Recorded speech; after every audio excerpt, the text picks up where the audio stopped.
Hindi naman tayo Amerikano eh. Pwede kong US citizen, pero I'm still a Filipino. Sa isip, sa salita, at sa gawa. Yan ang tunay na Pilipino. And now, sabi ko nga, pwede mo bang i-deny yung family? Can you deny yung family? Kung ang pamilya mo may pangangailangan, pwede mo bang talikuran? Hindi. Pag ang pamilya nangailangan, ang lahat ng buong pamilya nagtutulungan. Totoo hindi? Totoo. Kung gusto mong kumita, abay tulungan mo yung pamilya mo muna. Ang first move mo ay sa pamilya. Huwag ka muna sa kapitbahay.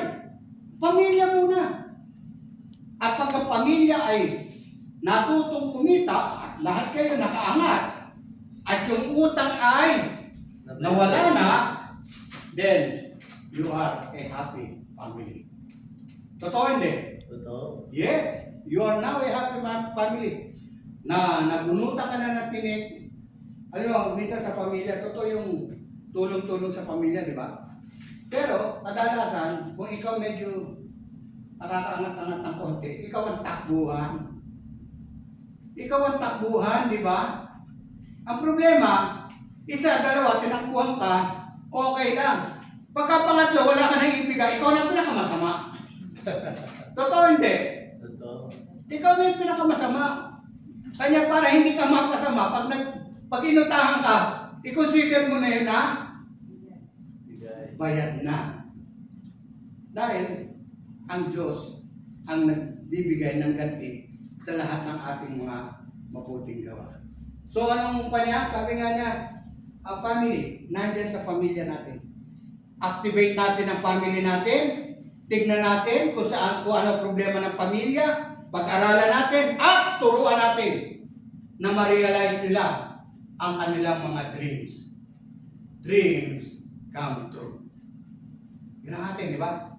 Dream must come true. Kailangan ang ating mga pangarap sa buhay ay dumating sa atin. Hindi yung kung ano, may magagawa pa tayo. Totoo hindi? Totoo. O yun nga iba eh. Halos hindi na matutulog eh. Para kumita. Di ba? Pwede rin natin gano'n. Sabi nga ni Rodner, ni CPA, 2 hours lang. 2 hours lang. At tayo ay makakatulong sa pamilya natin. Then we can realize na tayo ay, alam niyo ba yung salitang fulfilled? Yes. Fulfilled! Pag natulungan mo ang iyong sarili at nakatulong ka sa ibang tao, now you're fulfilled. Now you're fulfilled. Sarap ng pakiramdam. Masarap ang pakiramdam. Lalo na pagka meron na kayong, ano tawag yan? May income na, no? Because of your hard work. Konti lang. Konting-konti na lang. So, we can help others. At, na-fulfill natin yung command ng Diyos, command ni Christ, na help one another. Bakit? Kasi, palagi ako may kinakanta eh. This world is not my home. I'm just a passing through. If heaven is not my home, then Lord, what will I do? The angels beckon me from heaven's open door, and I can't feel at home in this world anymore. Oh Lord, you know I have no friend like you. If heaven is not my home, then Lord, what will I do?